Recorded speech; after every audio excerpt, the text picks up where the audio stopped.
দলগুলো এখনো পিয়ার পদ্ধতি নিয়ে মাঠে সরব। বাংলাদেশে কি পিয়ার পদ্ধতির পরিবেশ আছে কিনা, বাংলাদেশের একটা বড় রাজনৈতিক দল হিসেবে আপনারা কি মনে করেন বাংলাদেশের প্রেক্ষাপটে পিয়ার পদ্ধতি? আজকে যারা এই সমস্ত নতুন নতুন কথা বলে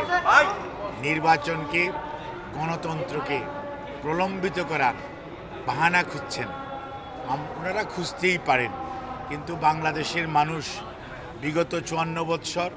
এবং তার আগের যদি 200 বৎসরের ইতিহাস দেখেন, বাংলাদেশের মানুষ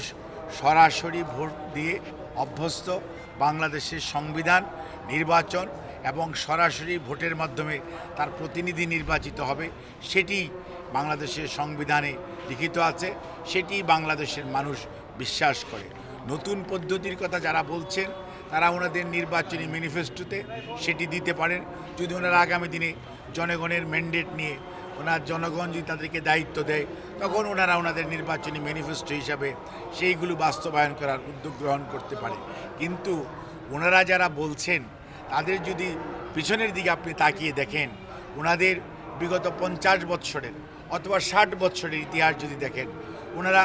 কয়জন জাতীয় সংসদে প্রতিনিধিত্বশীল ছিলেন, ওনারা কয়জন, কাদেরকে দেশের মানুষ দেশ পরিচালনা করার আদৌ কোনো দায়িত্ব তাদেরকে দিয়েছিল কিনা। কাজেই ওনারা রাজনৈতিক দল হিসাবে ওনাদের বক্তব্য বলতেই পারে, কিন্তু দায়িত্বশীল রাজনৈতিক দল যাদের অতীত অভিজ্ঞতা রয়েছে, তাদের দেশের মানুষকে নেতৃত্ব দেওয়ার অভিজ্ঞতা রয়েছে, সেই দল হিসাবে বাংলাদেশ জাতীয়তাবাদী দল মনে করে সরাসরি নির্বাচনের মাধ্যমে ভোট দেওয়ার যে বর্তমান, তার প্রতিনিধি নির্বাচন করার যে বর্তমান অবস্থা, সেটি এই মুহূর্তে যে অবস্থায় আছে সেটাই সত্যিকার অর্থে আমাদের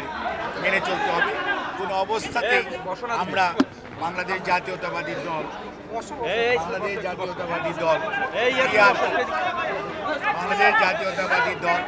পিয়ার পদ্ধতিতে কোনো অবস্থাতেই বিশ্বাসী নয় এবং মনে করে যারা আজকে পিয়ারের কথা বলছেন জনগণের কাছে যান, জনগণ